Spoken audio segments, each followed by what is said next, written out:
ጽድቅ መስራት እንኳን ባይሆንልን እግዚአብሔር እንዳይሰደብ ብለን እንኳን መልካም መሆን አለብን በእውነቱ ማለት ነው። እግዚአብሔር እንዳይሰደብ የእኛን ተውት፣ እኛ ባንድን እንኳን ፈጣሪን እንኳን እኮ ለእግዚአብሔር ለትልቅ ሰው ተብሎ እኮ ጥሩ ስራ ይሰራል። እንዴት ከገሌ መሃል እንዲህ ይህን እናገራለሁ አታፍርም እንዴ ይባላል እኮ።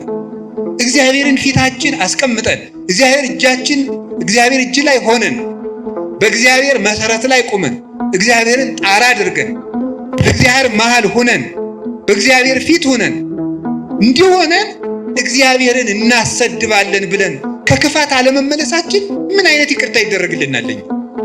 እግዚአብሔርን መፍራት አቅቶን እግዚአብሔርን ያሰደብነው እኛ አይደለንም ወይ? ያስደፈርን እኛ አይደለንም ወይ? ቤተክርስቲያንን ያስደፈርን እኛ አይደለንም? ምን አድርገን በሉኝ? ክፉ በመሆናችን ኃጢአታችን ከአሕዛብ ጋር እግዚአብሔርን ከማያመልኩ ሰዎች ጋር እኩል በመሆኑ ሰው ምን ማለት እንደሆነ ብናውቅ ኑሮ እውነት በማይረባ ልክስክስ ነገር ታስረን እንኖር ነበር? ሰው እስኪ ምንድን ነው ብላችሁ እስኪ ጠይቁ። እኔ እኮ ሰው ነኝ ብላችሁ አስባችሁ? እኔ ጅብ አይደለሁም፣ እኔ ውሻ አይደለሁም፣ እኔ አይጥ አይደለሁም አትሉም እንዴ? ያገኘውን የሚበላ እኮ አይጥ ዝም ብሎ ሳይመርጥ የሚበላ ጊዜም ሰዓትም የማይመርጥ እኛ ውሻ አይደለም፣ እኛ እባቦች አይደለም፣ እኛ ነምር አይደለም፣ እኛ ጭልፊት አይደለም አትሉ? ከላይ ሆኖ የሚነጥቃል ጭልፊት ከላይ ሆኖ መንጠቅ። እንደዚህ ያለ ሁሉ ነፃ መሆን የምንችለው ውሻነታችንን መልካም ስናደርገው ነው። ጋኔን የምንጨነቀው የባሰ ኃጢአት ለማሰራት ከጥቂት ኃጢአት ይጠብቃል ሰይጣን። ነፍስ ማስገደል ከፈለገ ሌላ ነገር ያደርጋል፣ ሌላውን ኃጢአት ያስተዋል። የምትክድለት ከሆነ አንተን በጫት ማደንዘዝ በሱስ ማደንዘዝ ለምን ይፈልጋል? ሰው ራሱን ከተቆረጠ በኋላ ቀይ ካባ እንደርብለት ቢጫ ካባ እንደርብለት ይባላል። አንገቱን ተቆርጦ የለም ራሱ እኮ የለም። ራሱ እኮ ክርስቶስ ነው። ክርስቶስን አጥቶ ሰው ሱስ ባይኖርበት ባይሰክር ንግግሩ ጥሩ ቢሆን ባይሰርቅ ክርስቶስን ከካደ በኋላ ምግባር ምን ይሰራለታል? ያለ መሰረት የሚቆም ቤት እንደሌለ ማለት ነው።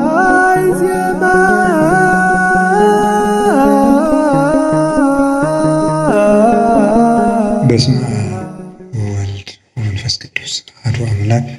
በስመ አብ ወወልድ ወመንፈስ ቅዱስ አሐዱ አምላክ። በስመ አብ ወወልድ ወመንፈስ ቅዱስ አሐዱ አምላክ።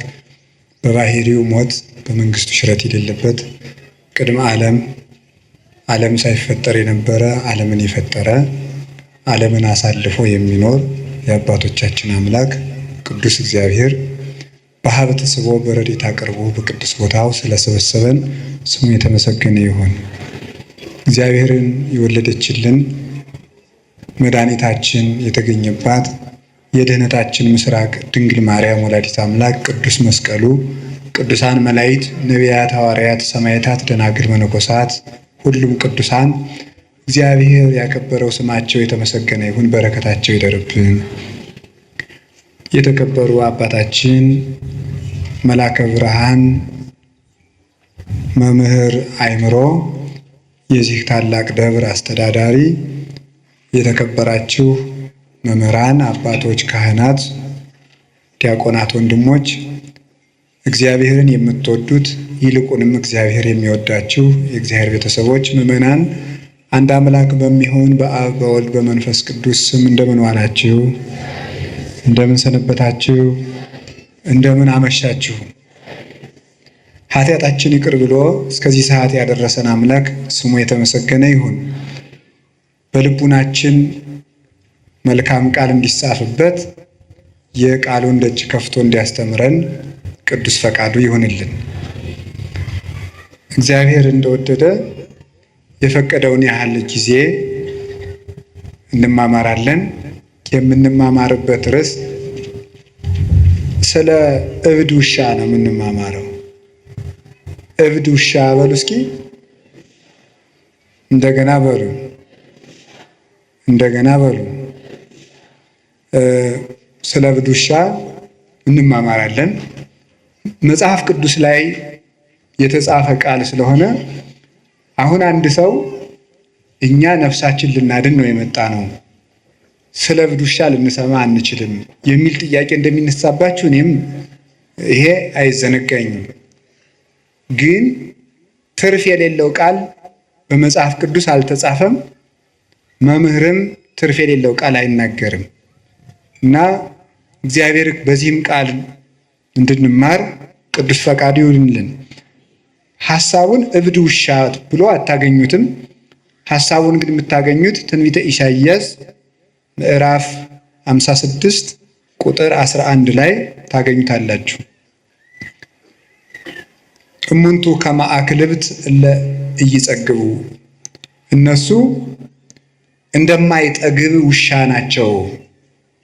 እንደ አማርኛው መጽሐፍ ቅዱስ ደግሞ እንደ ዲዳ ውሻ ናቸው፣ ዲዳ ውሻ ናቸው ብሎ ይናገራል። የማይጠግብ ውሻ፣ ዲዳ ውሻ ተብሎ ተነግሯል። እንደዚህ ተብሎ የተነገረላቸው እነማን ናቸው? እኛስ ከዚህ ለመዳን ምን ማድረግ አለብን የሚለውን ነው የምንማማረው። እንግዲህ ስለ ውሻ ተፈጥሮ በቅዱስ መጽሐፍ የተጻፈውን ጥቂት ነገር እነግራችኋለሁ። ውሻ በቤተ ክርስቲያን ለብዙ ትርጉም ነው የሚውለው። በሰይጣን ይተረጎማል። ከሃይማኖት ባፈነገጡ ወንድሞቻችን ወይም ከፍለው በሚያምኑ መናፍቃን በእነሱ ይተረጎማል። በሰይጣን ይተረጎማል። በቅዱሳንም ይተረጎማል። ውሻ ማለት ነው። በምዕመናንም ይተረጎማል። ውሻ እንደዚህ ያስባለውን ምን ምን እንደሆነ እነግራችኋለሁ። በቅዱሳን ሲመሰል ውሻ በቅዱሳን ሲመሰል አንድ መልካም ጠባይ አለው። ልሳነ ከለባቲከ ላይ ለጸላይቱ፣ የውሾችህ አንደበት በጠላቶችህ ላይ ነው ይላል ቅዱስ ዳዊት። የውሾችህ አንደበት በጠላቶችህ ላይ ነው ይላል። ውሾችህ የሚለው እግዚአብሔርን ነው። እግዚአብሔር ውሻ አለው እንዲህ ብሎ ሰው ያስባል። በእርግጥ የፈጠራቸው ውሾች ሁሉ የእግዚአብሔር ናቸው። እግዚአብሔር ከፍጥረት ወገን አክብሮ ያልፈጠረው የለም። ሁሉም ለተፈጠረበት ዓላማ መልካም ነው። አንዱ ግን ያንዱን ጠባይ ሲወስደው ግን መልካም አይደለም። ውሻ በራሱ ተፈጥሮና በራሱ ዓለም መልካም ፍጡር ነው። ሰው ግን የውሻን ጠባይ ሲወስደው ደግሞ ልክ አይደለም። ለምሳሌነት የሚሆነውን መልካሙን ግን እንወስደዋለን። የውሻ መልካም ጠባዩ ጌታውን ያውቃል፣ የጌታውን ቤተሰቦች ያውቃል፣ ንቁ ሆኖ ቤት ይጠብቃል፣ በመዓዛ የመለየት ጸጋ አለው። ውሻ ጠላትም አያስገባም።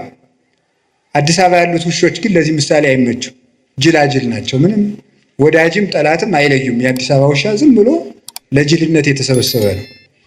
እና እነዚህ ውሾች እነማን ናቸው ሲባል ቅዱሳን አባቶቻችን ነው። ውሾች የተባሉ በቅዱስ ዳዊት አነጋገር ሙሴና አሮን ናቸው።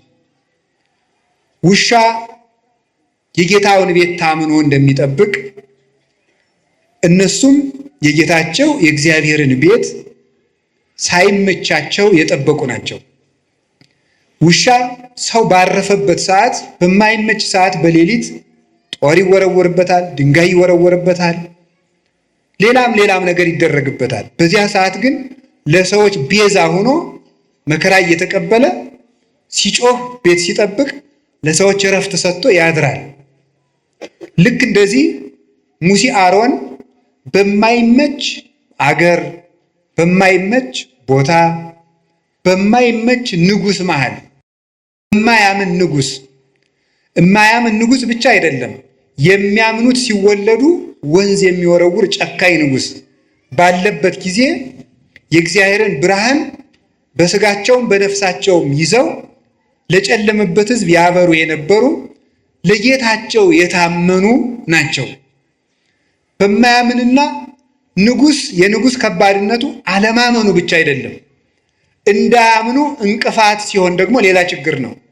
እንዳያምኑ እንቅፋት ከመሆን በላይ ደግሞ የሚያምኑትን የሚገድል ከሆነ ደግሞ ሌላ ችግር ይሆናል ማለት ነው። በዚህ መካከል ሃይማኖትን መጠበቅ ታማኝ ውሻ ያሰኛል። ውሻ መጀመሪያ ሲጮህ ለራሱ እየፈራ ነው የሚጮኸው። ታውቃላችሁ ይሄንን? ውሻ እኮ ቤት ለመጠበቅ ብሎ ጮህ አያውቅም። ውሻ የሚጮኸው ፈርቶ ነው የሚጮኸው። ለራሱ መጮህ ይጀምርና ለራሱ የጮኸው ለቤት ይሆናል። ቅዱሳን መጀመሪያ ተጋድሎ ሲጀምሩ ለራሳቸው ነው የሚጋደሉት። ወዮልኝ ለኔ ወዮልኝ ለኔ ነፍሴ በእግዚአብሔር ፊት ስትቆሚ ምን ትመልሻለሽ? ቅድመ መኮንነ ጽድቅ እያፍሮ ለባይል በይንተ ብኢሉ ባለጸጋውን ስለ ባለጸጋነቱ የማያፍር ድሃውን ድሃ ነህ ብሎ አይፈርድለትም፣ መልካም ከሰራ ብቻ ይፈርድለታልና። በዚያ ዳኛ ፊት በቆምሽ ጊዜ ምን ትመልሽለታለሽ እያሉ መጀመሪያ ለራሳቸው ይጋደላሉ። ለራሳቸው የሚጋደሉት ተጋድሎ እግዚአብሔር በእነሱ ላይ ካሳፈረው ብርሃን የተነሳ ለዓለም ሁሉ የሚተርፍ ይሆናል። እንዲህ ብሎ መድኃኒታችን እንደተናገረ ከማውቄ ይብራ ብርሃንክሙ በቅድመ ሰብእ፣ እንዲሁ ብርሃናችሁ በሰው ፊት ይብራ። ወያቱ ማይቶተ ከመ አንብርዋ ታይተከፈር፣ ብርሃንን ወይም መቅረዝን ከታች እንቅብ ሊደፉባት አያበሯትም። አላ ያነብርዋ ዲበ ተቋማ ወታበር ለኩሉ፣ መቅረዝን መብራትን ከመቅረዟ ላይ አስቀምጠው ለሁሉ እንድታበራ ያደርጓታል እንጂ። እንዲሁ ክርስቲያኖችን ቅዱሳንን እግዚአብሔር በራሳቸው ክብር ብቻ ሰውሮ አያስቀራቸውም። እንዲገለጡ ብርሃናቸው ለሰው እንዲተርፍ ያደርጋቸዋል። ለነሱ ከበራላቸው በኋላ በእግዚአብሔር ብርሃን ከታተሙና በዚህ ከተቀደሱ በኋላ ለሌላው ይተርፋሉ እና ተራቡም ተጠሙም፣ ተናቁም ተከበሩም፣ ተደመጡም አልተደመጡም የጌታቸውን ቤት የሚያገለግሉ ቅዱሳን ታማኝ ውሾች ይባላሉ። በማይሰማ ሕዝብ መሃል አሁን እኮ ተመልከቱ፣ ንጉሱ ከሃዲ ሕዝቡም ከሃዲ ሲሆን ችግር ነው። አሮንና ሙሴ ታማኝ ውሾች ያሰኛቸው ከዚህ የተነሳ ነው። ንጉሱ ከሃዲ፣ እስራኤልም ከሃዲ ናቸው። ወደ ፈርዖን እንዳይሄዱ ሕዝብ ይዘው ወጥተዋል። ደግሞ የእግዚአብሔር ሆኖ የፈርዖን አይኮንም። ሕዝቡ ደግሞ የባስ ዱባ ብንበላ የሚሻለንን ከነበርንበት ሀገር አወጣችሁ በረሃብ አስበልታችሁ ልንቀሩ ነው ብሎ አንገተ ደንዳና የሆነ ጨካኝ ሕዝብ ነው። እንዲያውም አባታችን ርዕሰ ነቢያት ሙሴ አንድ ቀን እንዲህ ብሏል፣ ይሄንን ሕዝብ በውኑን የፈጠርኩትን ተው፣ እግዚአብሔር ሆይ ተው፣ ሕዝቡን አትቅሰፍ። ሰው ራሱ አንተን ያመሃል አለ። ያመሃል ይሄ ሕዝብ ጣዖት እያመለከ ሲታስቸገሪ ላጠፋው ነው ቢል እግዚአብሔር ተው፣ አንተን ያመሃል። እግዚአብሔር እንዳይታማ የሚቆረቆር ነበረ ሙሴ። ከዚያ ምን ብሎ ነው የሚቆረቆርለት? በረሃ አውጥቶ ሲያበላ ማብላት ሲያቅተው ጊዜ በመቅሰፍት ፈጃቸው ይለዋል። ስለዚህ መመገብ የማይችል ፈጣሪ ብለው ያሟል፣ ተው አትፍጃቸው ብሎ ለአምልኮቱ ተቆርቁሮ ድንጋይ ይዘው ሊወግሩት ለሚመኙ ሕዝብ ለነሱ ለእግዚአብሔር አምልኮት ይቀና ነበረ። እኛ ለእግዚአብሔር እንደው አሁን እግዚአብሔር ይታማል፣ እግዚአብሔር ይሰደባል ብሎ የሚያስብ ሰው አለ? ወበይንቲአክሙ ይጸርፉ ለአሕዛብ፣ አሕዛብ ላይ ለስመ እግዚአብሔር፣ በእናንተ ምክንያት አሕዛብ የእግዚአብሔርን ስም ይሰድባሉ ይላል ቅዱስ ጳውሎስ። አስቀድሞ ኢሳይያስ የተናገረው ነው። በእናንተ ምክንያት አሕዛብ እግዚአብሔርን ይሰድቡታል። ምን ብለው ነው የሚሰድቡት? አሕዛብ በክርስቲያን ምክንያት እግዚአብሔር ይሰድባሉ። ምን ብለው ነው የሚሰድቡት? ክርስቲያኖች ኃጢአት የሚሰሩ ለምንድን ነው ተብሎ ሲጠየቅ አምላካቸው ኃጢአት የሚወድ ስለሆነ ይሆናላ ብለው ነው የሚሰድቡት ማለት ነው። አምላካቸው ኃጢአት ስለሚወድ ነው ኃጢአት የሚሰሩ ብለው በዚህ ምክንያት እግዚአብሔር ይሰደባል። እግዚአብሔር እንዳይሰደብ ብለው በእውነቱ ማለት ነው። ጽድቅ መስራት እንኳን ባይሆንልኝ እግዚአብሔር እንዳይሰደብ ብለን እንኳን መልካም መሆን አለብን በእውነቱ ማለት ነው። እግዚአብሔር እንዳይሰደብ የእኛን ተውት፣ እኛ ባንድን እንኳን ፈጣሪን እንኳን እኮ ለእግዚአብሔር ለትልቅ ሰው ተብሎ እኮ ጥሩ ስራ ይሰራል። እንዴት ከገሌ መሃል እንዲህ ይህን እናገራለሁ አታፍርም እንዴ ይባላል እኮ። እግዚአብሔርን ፊታችን አስቀምጠን እግዚአብሔር እጅ ላይ ሆነን በእግዚአብሔር መሰረት ላይ ቁመን እግዚአብሔርን ጣራ አድርገን በእግዚአብሔር መሃል ሆነን በእግዚአብሔር ፊት ሆነን እንዲህ ሆነን እግዚአብሔርን እናሰድባለን ብለን ከክፋት አለመመለሳችን ምን አይነት ይቅርታ ይደረግልናል? እግዚአብሔርን መፍራት አቅቶን እግዚአብሔርን ያሰደብነው እኛ አይደለንም ወይ? ያስደፈርን እኛ አይደለንም ወይ? ቤተክርስቲያንን ያስደፈርን እኛ አይደለንም ወይ? ምን አድርገን በሉኝ? ክፉ በመሆናችን ኃጢአታችን ከነሱ ከአሕዛብ ጋር እግዚአብሔርን ከማያመልኩ ሰዎች ጋር እኩል በመሆኑ እና ሳይመቸው ክርስቲያን የሚሆን እርሱ ታማኝ ውሻ ይባላል። ጌታውን የሚለይ እንጀራ የጣለለትን የሚለይ የጌታውን ቤተሰቦች የሚለይ እሱ ውሻ ይባላል። ታማኝ ውሻ ቤተሰቡን ሁሉ የሚያውቅ። አሁን እዚህ ውስጥ አስነስቼ ብጠይቅ ሃይማኖቱን የሚናገር ምዕመን አገኛለሁ ብዬ አላስብም። እርግጠኛ ነው የምሆነው በእናንተ በእውነት ማለት ነው። እንዲሁ ለእናንተ መብቃት አያስፈልገኝም፣ እናንተን ስለማውቃችሁ ማለት ነው። ከዚህ ውስጥ ሃይማኖታችሁ ምንድን ነው ሲበብት ብዬ ተዋሂዶ ምንድን ነው አናውቀው። እንዲሁ እኮ አሁንም እንዲህ ይገርማችኋል። የማያውቅ ሰው ማወቅም የማይፈልግ ሰው ከእንዲህ ያለ በሽተኛ እግዚአብሔር ይሰውራችሁ። ታሞ መድኃኒትም ማዋጥ የማይፈልግ እዚህ በላይ ችግር አለ እንዴ?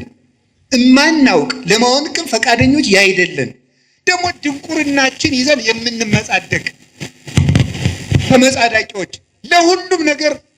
የዚህ ዘመን ሰውን የሚያስደንቀኝ በመሰላቸው አንዱ ለሁሉም ነገር እውቀት አለ።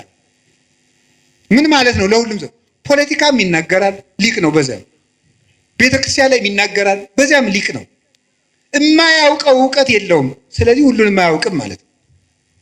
ሁሉንም ስለማያውቅ ሁሉንም አያውቅ። እንዴት ሰው ሁሉን ሊያውቅ ይችላል? እንዴት ሰው ሁሉ ቦታ ሊቅ ይሆናል? ሁሉም ቦታ እጃችሁን ታወጣላችሁ። ሁሉም ቦታ ሲኖዶስን ለመተቸትም ሊቅ ናችሁ። ጳጳሳትን ለመተቸትም ሊቅ ናችሁ። የገዳም ስርዓትም ታውቃላችሁ። ስርዓተ ካህናት ታውቃላችሁ። የዲቁናን ጠባይም ታውቃላችሁ። ስርዓተ መንግስት ታውቃላችሁ። እኔ የዚህ ዘመን ሰው የማያውቀው ሰው አለን? የማያውቀው ነገር በጣም ሊቅ ናችሁ ማለት ነው። እኔ እውነቴን ነው የምነግራችሁ። ከእንዲህ ያለ ሁሉን አዋቂነት መመለስ አለብን በእውነቱ ማለት ነው። ድንቁርና በእውነቱ ቤት ሰርቶብን ያለን። ድሮ ጥበብ ቤቷን ሰራች ነበር የሚባለው። አሁንም ቤተ ክርስቲያን ትለዋለች። እኛ ላይ ግን ድንቁርና ነው ቤቷን የሰራች፣ ብዙ ምሰሶዎችን ያቆመችው። በዚያም ደግሞ እየተመጻደቅን የምንኖር ጌታውን የማያውቅ ውሻ፣ ቤተሰቡን የማያውቅ፣ ስለ ቅዱሳን አባቶቻችን እውቀት የሌለን፣ ስለ ታሪክ እውቀት የሌለን፣ ስለ ሃይማኖት እውቀት የሌለን፣ ስለ ዘመኑም እውቀት የሌለን፣ ስለ ራሳችንም እውቀት የሌለን ሰው ከዚህ ሁሉ እንዴት የእውቀት ድንግልና ይኖረዋል? ሰው እኮ ሃይማኖቱን ማወቅ አለበት። አንድ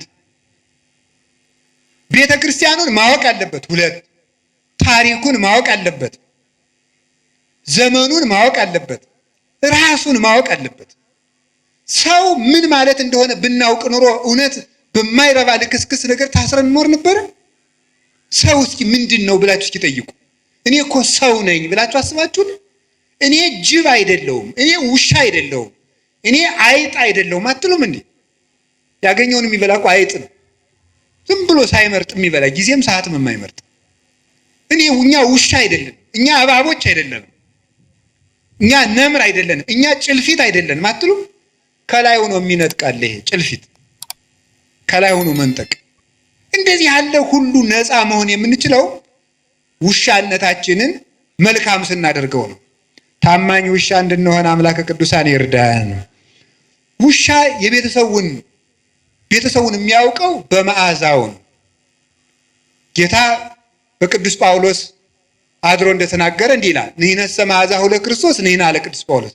እኛ የክርስቶስ መዓዛ ነን። እስኪ በሉ እኛ የማን መዓዛ ነን? ምን ማለት መሰላችሁ? ሊቃውንት ሲተረጉም ልብስ በመዓዛው ይታወቃል። የዛሬ ልብስ እንኳን ብዙ አይታወቅም። ለዚህ ምሳሌ የምንመች የገጠር ልጆች ነን። የገጠር ልጆች እናትና አባቶቻችን ሽቱ ስለማይረጩ የእናታችን ወዝም የአባታችን ወዝም እናውቃለን። ይሄ የአባባ ጋቢ ነው፣ ይሄ የማማ ጋቢ ነው። የከተማ ሰው ግን ሁሉም ሽቱ ስለሚረጭ አይታወቅም የማን ወዝ እንደሆነ ማለት ነው። ልብሱም አይታወቅም። ይሄን እንኳን ችግር የለውም፣ ኃጢአታችሁ አይደለም። ይሄ ዘመን አሰልጥኖላችሁ ነው ማለት ነው። እኛ ግን የአባታችን ወዝ ምን እንደሆነ እናውቀዋለን። ሲቆፍር ያፈሰሰው ወዙ የማማን ወዝ እናውቀዋለን። ስትጋግር የኩበቱ ጢስ በሱ እናውቀዋለን። ይሄ የእናቴ ጋቢ ነው እንላለን ማለት ነው። ከዛ ሊቃውንቱ በዚህ ነው የተረጎሙት።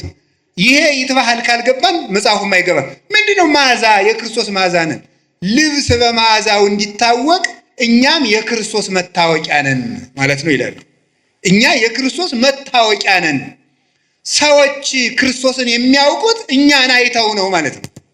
እኛን አይተው ክርስቶስን ያውቁታል። በሞቴ የማን መታወቂያ ናችሁ እናንተ? ኧረ በሞቴ ተው፣ አርፋችሁ ቁጭ በሉ። ደፋሮች ናችሁ እናንተ። የክርስቶስ ትላላችሁ። አሁን እናንተ የክርስቶስ መታወቂያ ናችሁ። በዘፈናችሁ ነው የክርስቶስ መታወቂያ የምትሆኑት። በግርግራችሁ በተሳዳቢነታችሁ ነው የክርስቶስ የምትሆነው። በእንቅልፋምነታችሁ በሆዳምነታችሁ ነው። ዛሬ ሰውዬ ሊሳደብ ነው የመጣ። እኔ ብትሉ ምን ጨነቀኝ፣ ነፍሳችሁ ትዳን እንጂ። ስለዚህ የማን መታወቂያ ነኝ? ሰው እኔን አይቶ ማንን የሚያየው? እኔን አይቶ ጋኔንን ነው የሚያይ ክርስቶስን። በውሸታችን የማን መታወቂያ ነው? ያጋንንት። ውሸት የጋኔን ነው። በነገረ ሰሪነታችን የማን መታወቂያ ነው? ያጋንንት። መለያየትን የሚሰራ ጋኔን ነው። በነፍሰ ገዳይነታችን የማን መታወቂያ ነው? የጋኔን። እስመም ትካት ቀታሌ ነፍሰ ሰብ ውእቱ። ሐሰትን አመንጭቶ ዛሬ እኮ ሰት ምንድን ነው? የከተማ ሰው ኃጢአትን ሲያቻችል ምንድን ነው የሚለው? ኖርማል ነው የሚለው አይደለም። ኃጢአትን በደንብ ሊሰራ ሲፈልግ ኖርማል ነው የሚለው ማለት ነው። አረ ኖርማል አይደለም። እንዴት ኃጢአት ኖርማል ይሆናል? ውሸታውን ኖርማል ነው አይደለም? ለእናንተ ውሸት ኖርማል ነው። አሁን ሰው መዋሽ እዚህ ጫፍ ላይ ደርሻለሁ ይላል። ገና ስንት ኪሎ ሜትር ተቀምጦ ማለት እንዴት ውሸትን ትለምዳል? እግዚአብሔር እውነት ነው በሉ እስኪ በሉ። ጨምሩ። ሐሰት የማን ነው? የሰይጣን በሉ እንጂ። የሚዋሽ ሰው የማን መታወቂያ ነው? ከዚህ በኋላ ብትዋሹ የማን መታወቂያ ናቸው? ሰይጣንን መምሰል የምትፈልጉ የሰይጣን መታወቂያ ይታተምላችኋል። ዋሹ። ክርስቶስን መምሰል ከፈልጋችሁ እውነተኞቹ ነው። በየትኛውም ነገር አትዋሹ። ለምን ዛሬ አትሞቱም? ውሸት መቆም አለበት። ይህ የኛ ማዛ አይደለም። ሁለንተናችሁ፣ አነጋገራችን፣ አመጋገባችን፣ አረማመዳችን፣ አለባበሳችን ማንን ያሳያል? እንዲሁ በሞት ወንዶችም ሴቶችም ዝም ብላችሁ አባ ቄስ ይሄ ልብስ ኃጢአት ነው ጽድቅ ነው የሚለው ተው ዝም ብላችሁ። ይሄ ልብስ የማን መታወቂያ ነው ማለት። አሁን ሴት ሱሪ ብትለብስ ኃጢአት ነው ጽድቅ ነው ከማለት ይልቅ ሴት ሱሪ ስትለብስ ማን ነው የምታሳየን? ነው ክርስቶስን ነው የምታሳየን? ድንግል ማርያም ነው የምታሳየን? ነው ማን ነው የምታሳየን? እውነት ይሄ ነገር ክርስቶስን ያሳያል ወይ ብላችሁ አስቡና ያሳያል ካላችሁ ልበሱት። ህሊናችሁ ተፈጥሮ አያስተምራችሁም? ምን አለ ቅዱስ ጳውሎስ? ተፈጥሮ አያስተምራችሁም? ምን በተፈጥሮ አትማሩም ወይ? ማን ምን መልበስ እንዳለባችሁ እንዴ ሱሪ አትልበስ የሚል ምን መጽሐፍ ቅዱስ አለ? ኦሪት ዘዳግም ያለውም እኮ ወንድ የሴትን ሴት የወንድን አይልበስ ነው የሚል እንጂ ሱሪ የወንድ ነው የሚል ግን የለም ይላል። ተመልከቱ። ለክፋትማ ለከይሰ ጠቢባን ሙንቱ ለተንኮል ይራቀቃሉ አለ ኢሳይያስ። ለተንኮል ሊቅ ናቸው አለ በእውነቱ ማለት ነው። ግን ተፈጥሮ አያስተምራችሁም ወይ? ስለዚህ ስትናገሩ ስትሳደቡ ቆይ ኋላ እመጣበታለሁ። የማን ማዛ ናችሁ? ንግግራችሁ ማንን ነው የሚገልጠው? የባለ ትዳሮች ትዳር እውነት ክርስቶስን ነው የሚያሳየው ወይ? የካህናት ክህነት፣ የዲያቆናት ዲቁና ማንን ነው የሚያሳየው? ክርስቶስን ለማሳየት ነው ወይ የምናስቀድሰው? ክርስቶስን ለማሳየት ነው ወይ የምንቀድሰው? የምትማረው የምትኖሩት ማንን ልታሳዩ ነው? ዘራችሁን ልታሳዩ ነው? ከጀርባችሁ ያለውን ሰው ልታሳዩን ነው? ክርስቶስን ልናሳይ የተፈጠርን ሰዎች ነን። ሰዎች እኛን አይተው እግዚአብሔርን ማየት አለባቸው። በእኛ አውሬነት መታየት የለበትም። በእኛ ሰይጣንነት መታየት የለበትም። እንዲህ ያለውን ነገር እንድናሳይ አምላከ ቅዱሳን ይርዳን። መጣላት ማንን ነው የሚያሳየው? የማን መታወቂያ ነው? በሉ ተነሱ። ምን አላችሁኝ? ጌታችን መድኃኒታችን ኢየሱስ ክርስቶስ ለቅዱሳን ሐዋርያት እንዲህ አላቸው፣ በዚህ የእኔ ደቀ መዛሙርት እንደሆናችሁ ሰዎች ያውቋችኋል አላቸው። በምንድን ነው? ጌታ እንግዲህ ሐዋርያት እንዲህ ብሏቸዋል፣ ሙት ታነሳላችሁ፣ ድዊ ትፈውሳላችሁ፣ አጋንንት ታወጣላችሁ፣ ለምጽ ታነጻላችሁ፣ ዓለምን ታጠምቃላችሁ፣ በ12 ወንበር ተቀምጣችሁ ትፈርዳላችሁ። በቃ እናንተ በዓለም ላይ የከበራችሁ ናችሁ፣ የምድር ጨው ናችሁ፣ የምድር ብርሃን ናችሁ ብሏቸዋል። በዚህ የክርስቶስ መሆናቸው ይታወቃል አይደለም? ዝም ብትሉ ደግሞ ጥሩ ነው አይደለም ያላቸው። በዚህ የኔ መሆናችሁ ይታወቃል አላቸው። እምከመ ተፋቀርክሙ በባይናቲክሙ ወበዝንቱ ያአምሩክሙ ሰብ ከመ አርዳኢ አንትሙ። እርስ በርሳችሁ ስትፋቀሩ ሰዎች የኔ እንደሆናችሁ በዚህ ያውቋችኋል። የክርስቶስ የመሆን መታወቂያው አለ። ይሄንን ይዞ ቅዱስ ዮሐንስ አፈወርቅ ሙት ማንሳት አይደለም መዋደድ ነው እንጂ ይላል። ሙት ማንሳት የክርስቶስ የመሆን ምልክት አይደለም። አጋንንትም ቢሆን በምታት ሙት ያስነሳሉ። አጋንንትም ቢሆን ይፈውሳሉ እኮ። እንዴት አጋንንት ይፈውሳሉ? አጋንንት ሲፈውሱ ምን ማለት መሰላችሁ? ከአንድ ሰውዬ ላይ ጋኔን ካደረበት ከፈዋሹ ላይ ጋኔን አለ በሉ። ከተፈዋሹ ላይ ደግሞ ጋኔን ካለበት ይሄኛው ጋኔን ሰውን ጨርሶ ያ ጋኔን ለማድረግ እዛ ላይ ያለው ጋኔን ይወጣል። ይቆይና ከዛ በሌላ ቀን መለስ ይል አሁን ልውጣና ሌላ ሰው ጨምሬ ላሳስት ብሎ ወጥቶ ለቀቅ አድርጎት ይቆያል። አስለቀቀው ተብሎ እዚያ በኋላ ይነገርለታል ማለት ነው። ጋኔን ምን ጨነቀው? የባሰ ኃጢአት ለማሰራት ከጥቂት ኃጢአት ይጠብቃል ሰይጣን። ነፍስ ማስገደል ከፈለገ ሌላ ነገር ያደርጋል። ሌላውን ኃጢአት ያስተዋል። የምትክድለት ከሆነ አንተን በጫት ማደንዘዝ፣ በሱስ ማደንዘዝ ለምን ይፈልጋል? ሰው ራሱን ከተቆረጠ በኋላ ቀይ ካባ እንደርብለት፣ ቢጫ ካባ እንደርብለት ይባላል። አንገቱን ተቆርጦ የለም ራሱ እኮ የለም። ራሱ እኮ ክርስቶስ ነው። ክርስቶስን አጥቶ ሰው ሱስ ባይኖርበት፣ ባይሰክር፣ ንግግሩ ጥሩ ቢሆን፣ ባይሰርቅ፣ ክርስቶስን ከካደ በኋላ ምግባር ምን ይሰራለታል? ያለ መሰረት የሚቆም ቤት እንደሌለ ማለት ነው። ስለዚህ ሰይጣን የባሰውን ኃጢአት ለማሰራት አንድ መፍትሄ ይሰጣል። የማይረባ መፍትሄ ቆይቶ ግን ይይዘዋል። ምንድን ነው የሚያደርገው? መጨረሻ ላይ የፈወሰው ሰው ጥገኛና አጨብጫቢ ሆኖ እንዲቀር ያደርገዋል። የክርስቶስ ተከታይ አያደርገውም። መመኪያው ሁሉ ያ ፈወሰኝ የሚለው ሰው እንዲሆን አድርጎ ነው የሚያኖረው። ገንዘቡም ለዚያ እንደጨረሰ፣ ጉልበቱን ለዚያ እንደጨረሰ ይኖራል። ስለዚህ የእግዚአብሔር ቤተሰቦች የማን መታወቂያ? እኛ የምንታወቀው ድውይ በመፈወሳችን የክርስቶስ መሆናችን አይታወቅም። ጋኔን ያደረባቸው ድውይ ይፈውሳሉ። ጋኔን ያደረባቸው ጋኔን ያወጣሉ። ታዲያ ምንድነው መታወቂያችን? ፍቅር። ስለዚህ ሊቃውንት ምን አሉ? ፍቅር ሙት ከማንሳት ይበልጣል። እስኪ ወደ ሁላችሁም በሉ እንጂ ፍቅር ሙት ከማንሳት ይበልጣል። ፍቅር ያለው ሰው የጸና ሃይማኖት ካለው ሰውም ይበልጣል። እንዲህ ብሎ እንደተናገረ ቅዱስ ጳውሎስ ወመቤ ሃይማኖት እስከ አፈልስ አድባረ ወተፋቅሮ አልቤ ከንቶ ኮንኩ ዋልቦ ዘረባይኩ። ተራራ የሚያፈልስ እምነት ቢኖረኝ ፍቅር ከሌለኝ ከንቱ ነኝ። አየህ፣ ከጸና ሃይማኖት ይልቅ ፍቅር ይበልጣል። ሃይማኖት ኑሮ ፍቅር ከሌለ በሃይማኖቱ አትድንበትም። ፍቅር ከሰማዕትነትም ይበልጣል። ወመኒ ወሀብኩ ኩሎ ስጋዬ ለእውየተ እሳት። ተመልከቱ፣ ስጋዬን እንኳን ለእሳት መቃጠል አሳልፌ ብሰጥ ፍቅር ከሌለኝ ምንም የምጠቀመው ነገር የለኝም። ወመኒ ወሀብኩ ኩሎ ንዋዬ ለምጽዋት፣ ገንዘቤን ሁሉ ለምጽዋት ብሰጥ ፍቅር ከሌለኝ ከንቱ ነኝ። ኮንኩ ከመከበሮ ዘይዘበጥ ወከመብርት ዘይነቁ። እንደሚንሿሿ ጸናጽል እንደሚመታ ከበሮ። የዚህ ትርጉም ገብቷቸው ያውቃል? እኔ ከበሮ ያሳዝነኛል። አያሳዝናችሁም? ሌሊቱን ሙሉ ሲለፋ አድሮ በማይሌት እኛ ወደ ዝክር ስንሄድ እሱ እዚያው ተጋድሞ ይቀራል። ይሄው ነው የከበሮ ልፋት የሚባለው ማለት። ጸናጽል ሌሊቱን ሙሉ ቀጭ ስትል አድራ እነ የኔታ መርጌታ በዋንጫ ስለ ቅዱስ ሚካኤል እያሉ ሲጠጡ ከበሮ ጸናጽል እዚያው ሸዋ ብላ ትቀራለች። ምን ማለት ነው? ስለዚህ ፍቅር የሌለው ሰው አንገቱ እንደ ቀለበት እስከሚቀጥን ድረስ ቢሰግድ እንኳን ከለፋበት ስግደት የሚያተርፈው ነገር የለውም ማለት ነው። ምንም መስዋዕት ቢያቀርብ፣ ቤተ ክርስቲያን በዕንቁ በወርቅ ቢሰራ፣ ለምን ወርቅ አይኑን ግድግዳ አድርጎ ቤተ ክርስቲያን ለምን አይሰራም? ለምን ገዳም አይሰራም? ለምን አብነት ትምህርት ቤት አይሰጥም? ልጁን እንኳን ቢገብር ለምን አንገቱን ቆርጦ አይሰጥም? ፍቅር የሌለው ሰው ሰማዕት ቢሆን እንኳን አይጸድቅም። ሰማዕት ሆኖ ቢሞት እንኳን ማለት ያልታረቀ ሰው የገጠር ሰው እንዲህ ይላል፣ ሰው የገደለው ሰው ይጸድቃል ይላል። አይጸድቅም።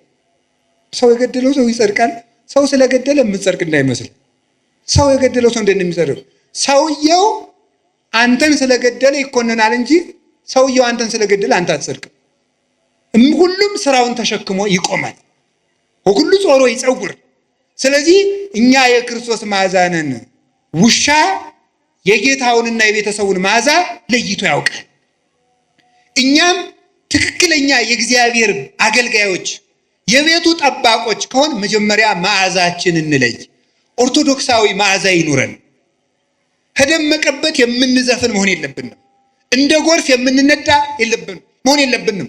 የራሳችን ባይታዊ፣ የራሳችን ሰባኪ፣ የራሳችን መነኩሴ ሊኖረን አይገባም።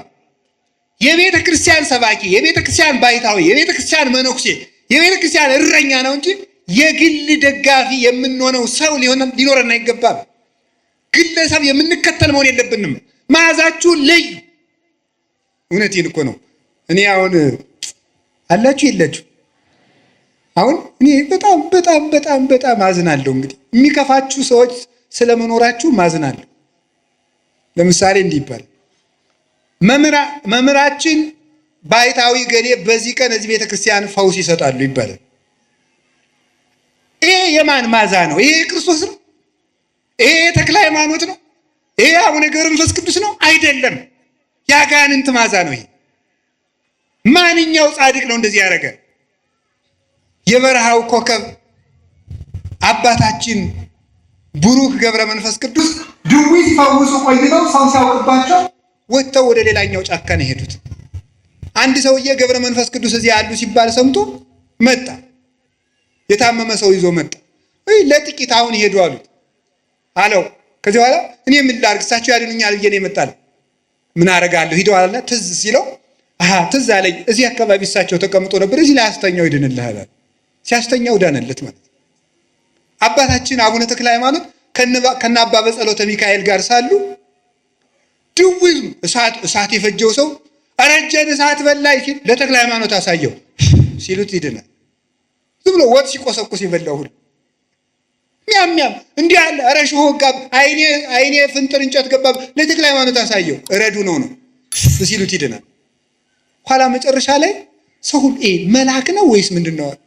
መልአክ ነው ወይስ ሰው ነው ሲሏቸው ምን እንዳሉ ታውቃላችሁ? አባቴ ኃጢአቴ ታውቆብኛልና ልሂድ ያሰናብቱኛሉ አበምኔቱ። ቆይ ተክለ ሃይማኖት ጽድቃቸውን የታወቀ ኃጢአታቸው ነው። ጽድቃቸው ሲታወቅ ምን የታወቀ ነው ያሉት? እኛ ደግሞ በዚህ ዘመን እያቀድን መብቃት ጀምረናል። በቀመር መብቃት ማለት ነው። ወይ ታምርኩ እንደው ክርስትና ቀልድ ሆነ እኮ በእውነቱ ማለት ነው። እያቀድን መብቃት በቃ እያቀድን መፈወስ ጌታም እንኳን አላደረገው።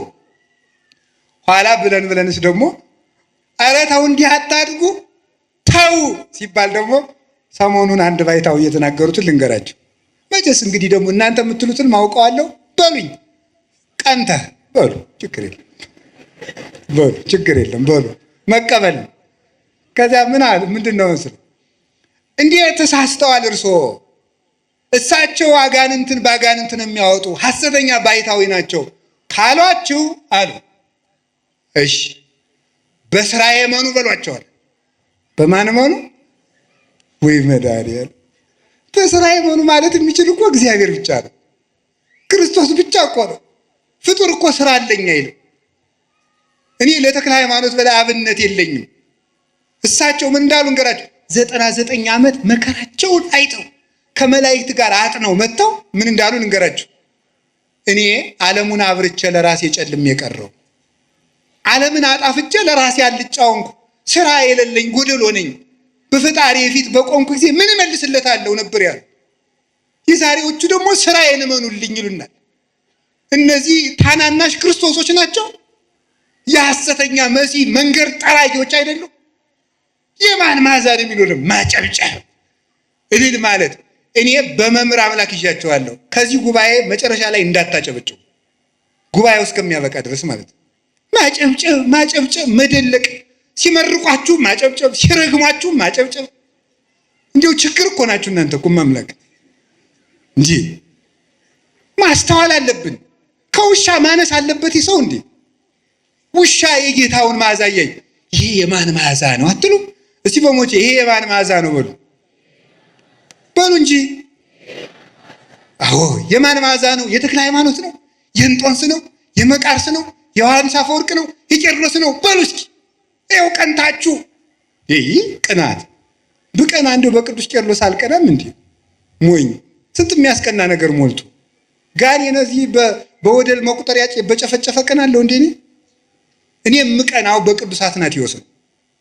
አሁንም እርግጠኛው ደግሞም ልንገራችሁ፣ ሰው ሁሉ መንግስተ ሰማያት እንዲገባ ተፈቅዷል እንጂ ሰው ሁሉ ጤና እንዲኖረው ያላችሁ መጽሐፍ ቅዱስ ማለት ሰው ሁሉ ይፈወሳል እንዴ? እንዲያ ከሆነ እግዚአብሔር ተመልከቱ። ጋኔን ትዳር እምቢ ብሎኝ አባቴ ገርግር አለብሽ ትዳር እምቢ ብሎኝ አይነ ጥላ አለብሽ በጊዜ ብታገቡ ይሻላችኋል ገርግር እያላችሁ የምትጃጃሉ። እኔ እውነቴን ነው። ቀድሞም ቢብዛችሁ ውስጥ ሚስትሉ ኑራችሁ እድሜያችሁ አለፍ ሲል ገርግር። ይህ ነውር ነው በእውነቱ። ጋኔን የለባችሁም። ራሳችሁ ጋኔን እንዳትሆኑ ልቅ እኔ ጋኔን ታለብኝ አትበሉ። አዛኝን ቆይ ልንገራችሁ፣ ክርስቲያን ጋኔን አለብኝ አይል። አነ ዘክርስቶስ እኔ ክርስቶስ ነኝ በሉ እስቲ በሉላችሁ። ክርስቶስ ባለበት ሰይጣን አለ? ጋኔን አለብኝ ብላችሁ እንዴት ራሳችሁን እጅ ትሰጣላችሁ? ለሰይጣን ራሳችሁን ትሸጣላችሁ እንዴ? ስለዚህ እግዚአብሔር ቤተሰቦች ልብ ሊኖረን ይገባል። ያስተማረን እግዚአብሔር የተመሰገነ ይሁን። ሌላ ቀን እንጨርሰዋለን። ወስብሐት ለእግዚአብሔር።